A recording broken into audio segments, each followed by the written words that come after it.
Hello guys, good morning everyone, welcome back to my fitness blog. I hope आप लोग सभी अच्छे होंगे। मैं बहुत अच्छी हूँ। और वैसे भी गुड मॉर्निंग नहीं हो रहा है, अभी गुड इवनिंग हो रहा है, तो so sorry. Good evening everyone. और आज है रामनवमी, तो रामनवमी की हार्दिक शुभकामनाएं आप लोग को। और आज 9वां दिन है माता रानी का, तो आज के बाद नवरात्रा कल खत्म हो जाएगा। फिर नवरात्रा आएगी अक्टूबर में, तो हम फिर सेलिब्रेट करेंगे अक्टूबर में, माँ का वेट करेंगे। तो अभी के लिए जय माता दी सबको और जय श्री राम। तो चलिए ब्लॉग को स्टार्ट करते हैं। आज मॉर्निंग से मैंने कुछ भी शूट नहीं किया था, क्योंकि एक फर्स्ट ऑफ ऑल मैं बता दूं, कल मेरा फास्ट था, तो फिर आज बिल्कुल टाइम नहीं मिला था। मॉर्निंग में उठी, बहुत ज़्यादा गर्मी हो रही थी। मतलब कल से इतना ज़्यादा गर्मी बढ़ा दी है, तो मैं रात में सो भी नहीं पाई थी ठीक से। तो उसकी वजह से मैं ब्लॉग नहीं शूट कर पाई। फिर मॉर्निंग में मैं पूजा करने गई, पूजा करके ही 2 घंटे में आई। देन मेरे जो प्रीवियस मैनेजर को उनका कॉल आया था, फिर कुछ काम करना था लैपटॉप पे, फिर मैंने वो सब किया। और उसके बाद फिर मैं रेस्ट की, फिर जिम गई, क्योंकि कल जिम गई नहीं थी, तो जिम जाना ज़रूरी था। फिर उसके बाद जिम करके आई, फिर घर का पूरा सफाई किया, फिर से नहाई मैं, फिर से शाम का आरती की। उसके बाद मैं अभी बना रही हूँ ब्लॉग। तो लेट हो गया आज ब्लॉग बनाने में, बट कोई नहीं, आप लोग को इन्फॉर्मेशन पूरी प्रोवाइड होगी। और गाइस, कल का ब्लॉग थोड़ा कम था। मतलब मैंने, पता है मैं आपको बताती हूँ क्या हुआ। आज सबसे बड़ा पोपट ये हुआ, मैं मॉर्निंग से ही ब्लॉग मतलब शूट करने वाली थी, बट मेरा जो फ़ोन था ना, वो कभी मेरे पास फ्री नहीं मिला। मैं स्टार्टिंग में उठी, फिर मैंने ब्लॉग वगैरह एडिट किया। उसके बाद मैं जब एडिट करके उसको सेव कर रही थी, तो क्या हुआ, मेरा स्टोरेज, आईफोन का तो जल्दी स्टोरेज फुल हो जाता है। तो फिर मैं बार बार डिलीट कर रही थी, जीबी हर मतलब डिलीट कर करके फिर भी नहीं हो रहा था। फिर मैंने ब्लॉग जो मेरा टोटल था ना 3 GB का हो गया था। और क्वालिटी वाइज बहुत, मैंने 4K में बनाया था वीडियो, तो क्वालिटी बहुत हाई हो गई थी। तो उसके बाद फिर टोटल मेरा 13 मिनट का ब्लॉग था, और फिर उसको मुझे ब्लॉग को कट करना पड़ा। बहुत सारी इन्फॉर्मेशन मैं कट की, फिर जाके मैंने 7 मिनट का ब्लॉग अपलोड किया, तब जाके हुई। तो बहुत प्रॉब्लम हो जाती है ब्लॉग वगैरह अपलोड करने में। तो फिर मैं सोची आज मैं क्वालिटी हाई नहीं करूँगी, नॉर्मल में रखूँगी, और आप लोग को पूरा इन्फॉर्मेशन प्रोवाइड करूँगी। तो मेरी तरफ से आप लोग खा लो वाटर मेलन, जो बहुत फ़ायदेमंद है, अभी खाना चाहिए। अभी वाटर की बहुत बहुत ज़्यादा नीड है हमारे बॉडी के लिए, और ये वेट लॉस में भी बहुत वो करता है फ़ायदा। तो आप लोग भी इंक्लूड करो। कुछ मत खाओ फ्रूट्स में, बट आप ये खाओ। और फिर पपाया खा सकते हो, वो भी वेट लॉस बहुत जल्दी करती है, बट मुझे ज़्यादा वेट लॉस नहीं करना है, तो मैं ये खाती हूँ, मुझे ये पसंद है इसलिए।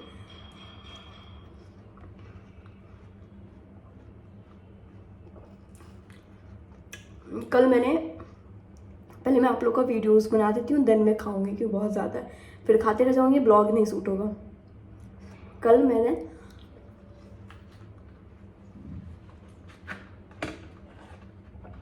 एक मिनट गाइस, सॉरी।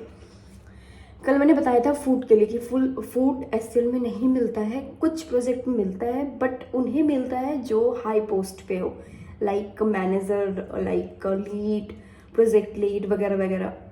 क्योंकि आपको पता है पॉलिटिक्स इतनी हाई है कि खाना वहीं तक रह जाता है, और फिर हमारी तक तो कुछ आते ही नहीं है। तो चलिए कोई नहीं, हम अपना खाना खाएंगे और स्ट्रांग रहेंगे और हेल्दी रहेंगे, दिस इज़ द मैटर।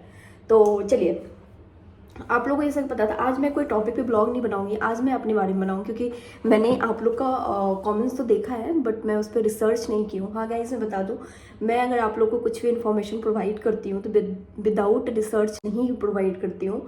क्योंकि खुद से इंसान कितना बोल लेगा, खुद से कितना चीज़ें, जब तक मुझे नॉलेज नहीं होगी, मैं आप लोग को, जैसे मुझे देख रहे हो, तो विदाउट नॉलेज मैं चीज़ें कैसे प्रोवाइड करूँगी, तो पॉसिबल नहीं है। तो मुझे देखने का टाइम नहीं मिला, तो मैं रोज़ कुछ ना कुछ रिसर्च करती हूँ, देन मैं आप लोग के पास प्रोवाइड करती हूँ। और इन दिनों मुझे बहुत अच्छा कमेंट्स आया, आप लोग का बहुत अच्छा रिस्पांस आया। So thank you so much guys, आप लोग का ऐसे सपोर्ट प्यार बनाए रखो। और माता रानी तो है ही, तो फिर और हाँ गाइस, मेरे ब्लॉग को विदाउट स्किप किए देखना, एंड तक देखना। और ज़्यादा मैं कुछ फालतू नहीं बोलती, मैं टॉपिक वाइज ही डिस्कस करती हूँ। आप लोग को पता है मेरा जो डिस्क्रिप्शन रहता है, सेम मेरा ब्लॉग भी रहता है, और जो मेरा डिस्क्रिप्शन नहीं रहता वो मेरा ब्लॉग रहता ही नहीं है। तो आप लोग मेरे चैनल को सब्सक्राइब जरूर करना गाइस, क्योंकि जब तक सब्सक्राइब नहीं करोगे, बेल आइकन नहीं दबाओगे, तब तक आप लोग को इन्फॉर्मेशन नहीं मिलेगी। और मैं अभी के जो जनरेशन है, जो जॉब से रिलेटेड है, हेल्थ से रिलेटेड है, फिटनेस से रिलेटेड है, मैं इन सब टॉपिक पे ही ब्लॉग बनाती हूँ। यही मेरा मोटो है कि मैं जितना खुद को मुझे नॉलेज है, या फिर मैं खुद को चेंज कर पाई हूँ, तो आप लोग को आपको भी मैं वो चीज़ प्रोवाइड करूँगी। तो आप लोग बने रहना और मेरे इंस्टाग्राम को ही फॉलो करो गाइज। जैसे आपने ब्लॉग ये क्या कहते हैं यूट्यूब को कर रखा है, वैसे ही इंस्टा को भी करो। देखो गाइज, कोई भी चीज़ बनाने में ना टाइम लगता है, कोई भी इंसान मशीन नहीं है। जब मैं फर्स्ट डे स्टार्ट की थी तो मुझे बहुत प्रॉब्लम हो रही थी। इवन मुझे लग रहा था कि मैं अब बैठ के ना टेस्ट दे रही हूँ। अब मुझे अंदर से इतना हेजिटेशन होता था ना, बिल्कुल मन करता था नहीं। बट मैं खुद को काम की, फिर मैंने खुद को रियलाइज़ कराया और उसके बाद बहुत प्रैक्टिस किया, देन मैं यहाँ तक पहुँची हूँ। तो without practice, without smart work आप लाइफ में सक्सेस नहीं पा सकते, ये बहुत ही ज़रूरी है। तो चलिए ये सब कुछ छोड़ते हैं। जैसे कि आप लोगों को पता था कुछ टाइम पहले मैं बेंच पे मेरा प्रोजेक्ट रैम डाउन हो गया था, तो उसके कारण मुझे कोई मतलब मैं ऑफिस भी नहीं जा रही थी 2 वीक से। उसके बाद मैं घर पे थी, प्लस कोई प्रोजेक्ट मिल नहीं रहा था मुझे, बहुत सारी चीज़ें हो रही थी, माइंड में आ रहा था। बहुत लोग मुझे मेरे ब्लॉग देख के मुझे सपोर्ट भी किया, बहुत लोगों ने मुझे डिमोटिवेट भी किया कि तू देख ले कहीं और, तेरे को प्रोजेक्ट नहीं मिलेगा, ऐसे कैसे टाइम पास करेगी, वगैरह वगैरह बहुत सारी चीज़ें आई।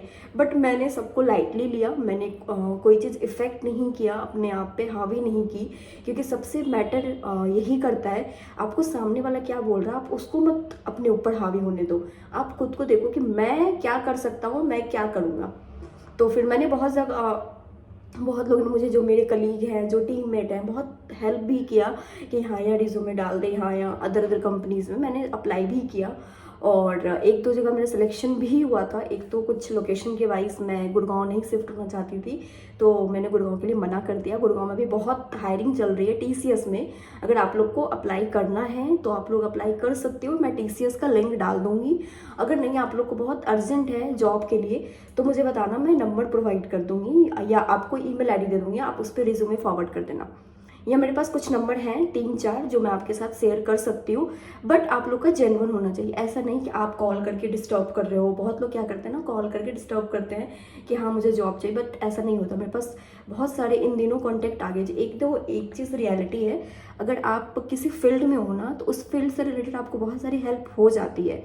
तो फिर मैंने ट्राई भी किया, बहुत लोगों ने हेल्प भी किया, तो बहुत लोगों ने डीमोटिवेट भी किया कि झूठ बोल रही है, इसका जॉब चला गया है, जब ऑफिस नहीं जा रही है तो फिर कैसे, मतलब कह रही है कि नहीं प्रोजेक्ट मिल जाएगा वगैरह वगैरह। बहुत सारे लोगों ने बहुत कुछ बोला, बट मैं सबको ध्यान नहीं दी।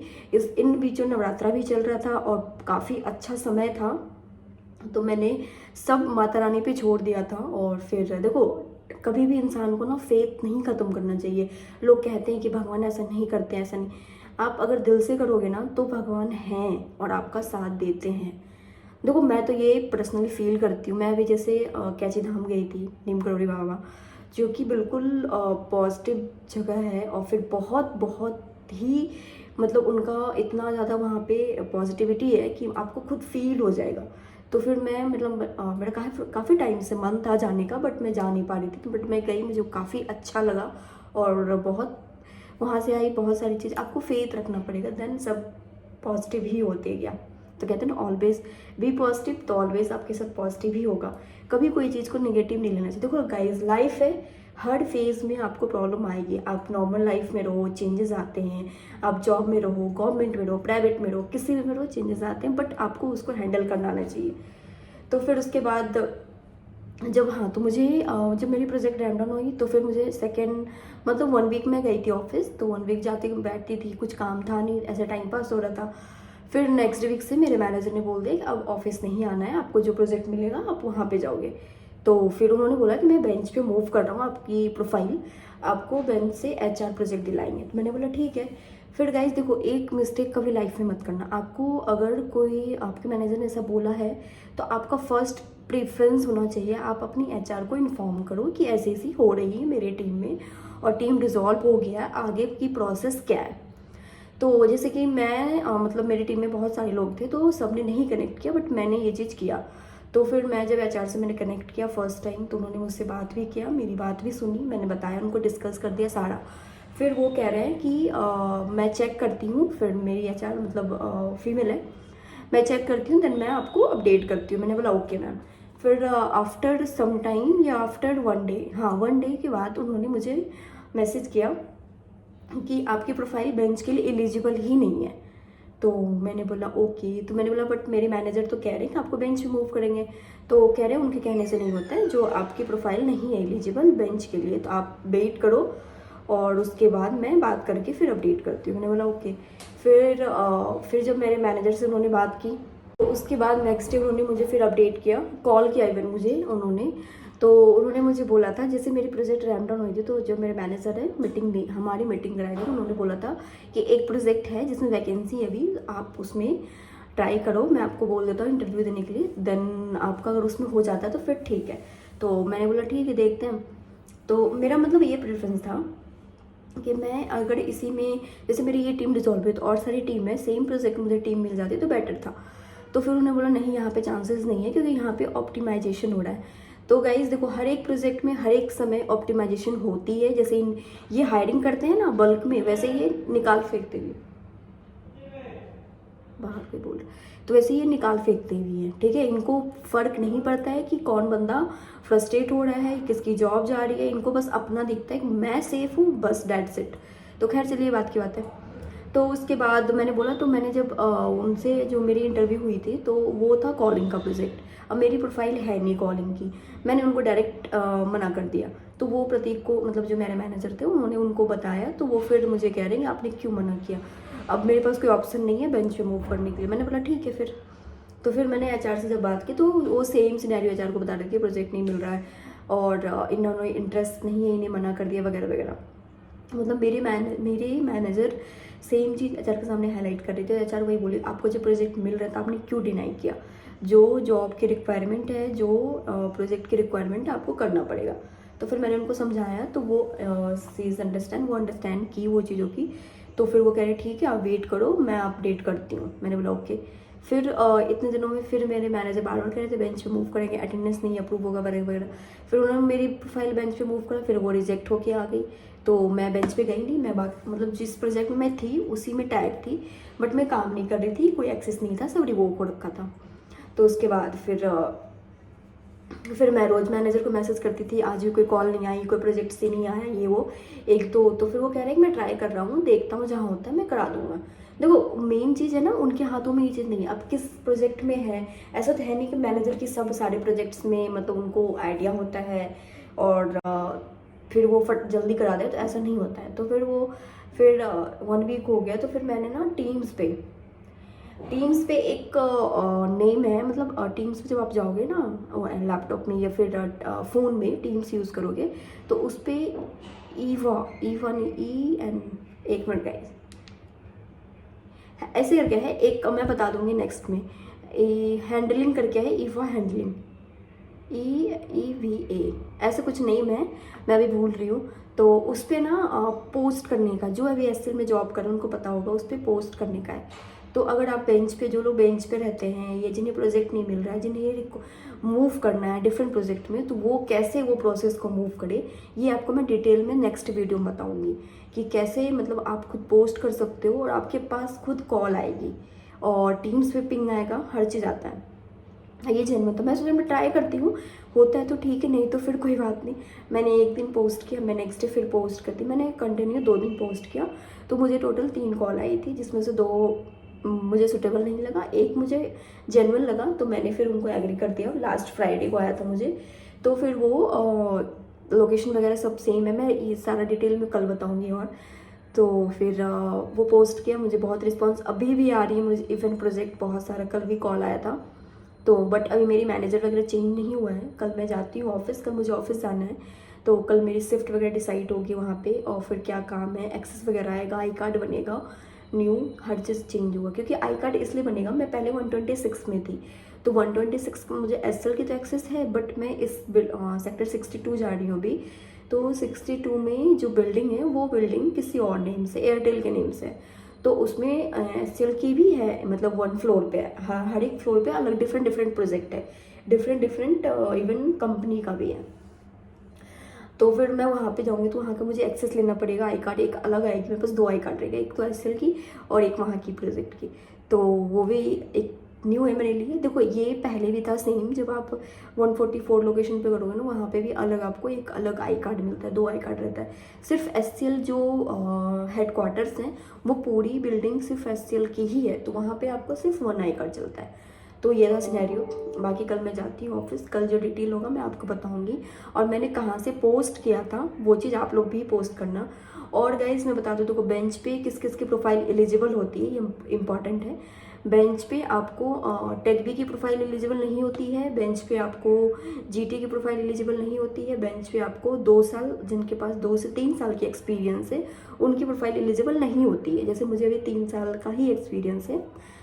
अगर आपके पास टोटल 5 ईयर का एक्सपीरियंस है आपकी प्रोफाइल एलिजिबल हो जाएगी, आप डायरेक्ट बेंच पे मूव हो जाओगे। अब बेंच पे मूव होने का बहुत लंबा प्रोसेस है, बहुत टाइम लगता है। जैसे मेरी टीम में और भी लोग थे वो बेंच पे मूव हुए हैं, बट उनकी अभी बेंच इनिशिएट हुई है, वो अभी टीम एक्सेप्ट करेगी, फिर उनको पूरा प्रोसेस करते करते 1 मंथ लग जाता है। तो ओवरऑल 1 मंथ लगेगा, तो फिर उसके लिए आपको वेट करना पड़ता है। तो उसके बीच कॉल भी नहीं आती, आई थिंक अटेंडेंस आपकी, हाँ एक बहुत इंपॉर्टेंट चीज़ है ये, इसके बाद में डिस्कस करती हूँ। तो फिर बेंच की प्रोफाइल आप समझिए कौन कौन एलिजिबल है, और थर्ड पार्टीज़ के लिए बेंच है या नहीं है वो मैं नेक्स्ट ब्लॉग में बताऊँगी। तो देखो आपकी, अगर आप प्रोजेक्ट में रह के भी अटेंडेंस नहीं अप्रूव करा रही है, डिफरेंट प्रोजेक्ट में भी जा रहे हो या फिर बेंच पे हो, तो आपका मस्ट है अटेंडेंस अप्रूव होना। अगर आपका अटेंडेंस अप्रूव नहीं होगा तो ये है ऑटोमेटिक एब्सकॉन लग जाती है फ्रॉम बैकएंड। मतलब 1 से 2 वीक अगर आपकी अटेंडेंस नहीं अप्रूव हो रही है तो ये आपको एब्सकॉन लग जाएगी फ्रॉम बैकएंड से। तो ये चीज़ आप ध्यान रखना, आपका अटेंडेंस अप्रूव होगा तभी आपको सैलरी मिलेगी, क्योंकि जब एब्सकॉन लगेगा तो आपके पैसे कटेंगे फिर, और ये चीज़ बहुत मस्ट है। इन बीच मेरी सारी अटेंडेंस अप्रूव हो रखी है, क्योंकि मैं बोल के मैंने कराया, और फिर कल से मेरी तो चेंज हो जाएगा प्रोफाइल वगैरह, तो फिर कल से तो जो मेरे न्यू मैनेजर होंगे वो करेंगे अप्रूव। तो आप लोग भी ये चीज़ का ध्यान, अटेंडेंस अप्रूव होना बहुत बहुत मस्ट ज़रूरी है, तभी आपको सैलरी मिलेगी वरना नहीं मिलेगी। तो यही था ओवरऑल बेंच का प्रोसेस, और जो मेरे साथ हुआ था सारा सिनेरियो। तो गाइज आप लोग, अगर कोई भी टीम में आपको मूवमेंट होता है या फिर इंटरनल मूवमेंट हो या फिर जो भी हो, आपको कन्फर्मेशन लेना बहुत ज़रूरी है। Confirmation in the sense over mail लो कि अगर इफ़ टीम डिज़ोल्व होती है, ये टीम की नीड नहीं है, तो आपकी रिस्पॉन्सिबिलिटीज़ है आप मुझे प्रोजेक्ट दिलाओगे, या फिर टीम डिज़ोल्व होगी नहीं होगी ये भी कंफर्मेशन दो। हर चीज़ का कंफर्मेशन होना बहुत ज़रूरी है, क्योंकि ये क्या करते हैं ना, बच्चे को लोभ देते हैं कि अच्छा तुम्हें इससे बेटर टीम मिल रहा है, हर चीज़ मिल रहा है, बट वो हमें नहीं पता होता। जैसे मेरे साथ सेम हुआ था, वो चीज़ आप लोग मत करना, क्योंकि इतना ट्रस्ट करना बहुत ज़रूरी नहीं होता। देखो फर्स्ट टाइम जिसके साथ होता है ना चीज़ें, फिर रियलाइज़ होती है। तो यही था आज का। और क्या था, एक चीज़ बताने वाली थी बट भूल गई। तो चलिए मैं आज के ब्लॉग ज़्यादा लेंथी नहीं करूँगी, बाकी जो डिटेल है। और हाँ, आप लोग पूछ रहे थे कि ऑनबोर्डिंग प्रोसेस चल रही है नहीं चल रही है, आप लोग का 10% में होल्ड है, इसके बाद प्रोसेस नहीं हो रही। तो गाइस देखो, इसमें फर्स्ट ऑफ ऑल ना आप अपने HR को कनेक्ट करो, और ऑनबोर्डिंग प्रोसेस चल रही है, अभी भी हायरिंग चल रही है, तो आप अपने HR को कनेक्ट करो। टाइम लगे, देखो हर चीज़ में ऐसे में बहुत टाइम लगता है, मतलब इंसान को इतना फ्रस्ट्रेट कर देता है ना, उन्हें ये फील नहीं होता कि सामने वाला वेट कर रहा है भाई, मतलब 1 हफ्ते 2 हफ्ते 1 मंथ ऐसे लगा देते हैं टाइम। तो फिर आप वेट करो और फिर अपने HR को मेल करो। मेल का रिवर्ट नहीं आता तो आप टीम्स कहते हैं, आप कॉल करो उनको और कनेक्ट करो, क्योंकि ये चीज़ जो आपका 10% है उसके आगे जो बैकएंड ऑनबोर्डिंग टीम है ना, वही इनिशिएट करती है। 10 के आगे फिर आपकी ओपन करेगी, फिर आपके आगे होगी, तो वो चीज़ आपको वेट करना पड़ेगा। तो चलिए आज का ब्लॉग हम यहीं पे एंड करते हैं। आई होप आप लोग को आज का ब्लॉग अच्छा लगा, तो प्लीज़ लाइक शेयर सब्सक्राइब करना ना भूले गाइस। मिलते हैं नेक्स्ट ब्लॉग में। Bye guys, good night, take care, और जय माता दी, जय श्री राम। कल ऑफिस जाना है मॉर्निंग में 9:30 बजे, तो कल मिलते हैं आप लोग के साथ। Bye guys, good night.